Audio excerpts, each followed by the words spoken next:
if you fall for one of these articles circling around talking about Nintendo is now okay with mature content, please stop. Nintendo's always been okay with mature content. Devil Summoners. Anybody. The birthplace of Revelations. Anybody? No? Not gonna even talk about that. Not gonna bring that up. Demenum. Anybody? No. The Conduit. No. Cursed Mountain. No. None of these games not gonna work for any of y'all because either you've never heard of them or you just don't care. I mean, that's fine if you never heard of them, but that's on you. That's not on Nintendo. That's on you. And while you don't understand why that's on you, let me point out why. Okay? If you don't know Devil Summoner, chances are you probably don't have a 3DS, or you took one look at it and said, no. I mean, I've done that before with a bunch of games. I took one glance at a game and I said, not my type. Okay, I turned it around, like I literally picked it up, read the title, turned it around, looked at the art and said, no. And put it down. When I was younger. Now, I pick a game up and I look at the cost and I'm like, $15. Then I look at the artwork, turn it over, and I look at it more and I'm like, and I read about it on the back a little bit and I'm like, sounds like it might be interesting. $15 isn't that much money to me.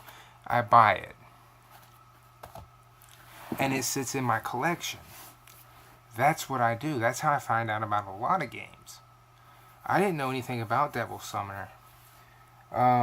This is exactly how I found out about Devil Summoner. Let me turn that down. I have Devil Summoner on my 3DS right here. Or Devil Survivor, I'm sorry, not Devil Summoner. Oh wait, no, it's Devil Survivor. Okay, Devil Survivor Overclocked, which is in that series, is on my 3DS. I bought it digitally for $10. Okay? It's part of the same fucking series. I found out about it and started getting into it. This isn't my only one. I have another one. I have another collector's edition that I paid the same amount for. Okay? So, I paid $10 for the digital copy that's on here. And then I thought, hey, it's not a bad game. I bought this one here. And then I bought the other one right here in front of me called Devil what? Survivor 2 Record Breaker. Okay? So, I buy games based off of price, based off of preview at the same exact time. And I don't care about the rating. But I scratch the surface. I do more. I dig deeper. If you believe this mature content article going around, please do me a favor. Take your hand and slap the shit out of yourself. Because Nintendo has always had mature content. There's a game on this thing here, this 3DS, called Demenum. I hope I'm pronouncing that right. If it's not Demenum, it's Dementia. Anyway, it's a remake of a game from the DS, the original DS generation, the one before 3DS. This game is very dark, it's very disturbing, but it is very good. It is a first-person horror game. Now, it's like a first-person shooter game, but it's not a shooter game, but it's a first-person perspective. Very, very good game. And deserves the mature rating by every stretch of the imagination. Holy shit. This game is really good. It's $14.99 if you want to get it downloaded to the eShop. If you can find it on the original DS, I would recommend buying that thing. It is really worth the money. I played it back on the DS back when I had a respectable collection. I don't anymore. I'm starting to get that again. Hopefully we'll find it one day, and I will be buying it. There are 2 of them, just to go to show you how well Nintendo goes into mature content. They went dark here, okay? I mean, really well. And let's not forget GameCube's Eternal Darkness. Okay? Let's not forget Resident Evil 2 went to the Nintendo 64 as well as PlayStation.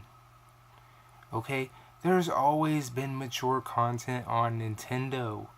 It's just you have to be willing to look past the faces of Nintendo. And I know how hard it is because they're so happy and they're so well rounded and in your face with the Marios, the Luigis, the Bowsers, the Splatoons, the Smash Bros, the Mario Karts, the Donkey Kongs, the Metroids. I know they're all in your face and we all grew up with them and we all love them. We all want to give them a big old hug. I understand that. But you have to be able to squeeze through there, and you have to be able to go, hey, this is a gaming platform. There is way more than just these 15 titles alone. Trust me, there's way more than that. The GameCube had Metal Gear Solid Remake, Resident Evil 1, 2, 3, 4, 0, Code Veronica, all there, Eternal Darkness. These games are not rated E for everybody, people. Mature content has always been on Nintendo. Always. To believe Nintendo does not support mature content, you have to be completely absent-minded. Alright? So, don't listen to these articles. What they're not wanting to report on is that Bethesda and Rockstar are supporting the Switch.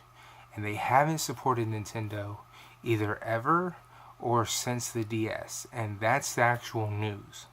And why are they supporting the Switch? That's what they don't want to tell you, because it might actually push sales for the system. And for the past, for the past 10 years, these news outlets have been more pro and probably paid to push PlayStation and Xbox. Think about it. Use your head. I don't mean to sound conspiracy theory here, but when's the last time you saw an actual midnight release, a physical midnight release that didn't involve a system, and a game being released simultaneously, midnight release? I honestly was expecting a midnight release for Splatoon 2. It didn't happen. ARMS didn't happen. Seriously, I expected one for both. Didn't happen. Both games were pretty damn big. Didn't happen. Mario and Rabbids didn't happen. GameStop has gone on record as saying the reason that they have midnight releases is one of 2 things. Either the game gets a amount reached and reserved, or the company that is releasing it pays them. Think about it. Use this. Deuces.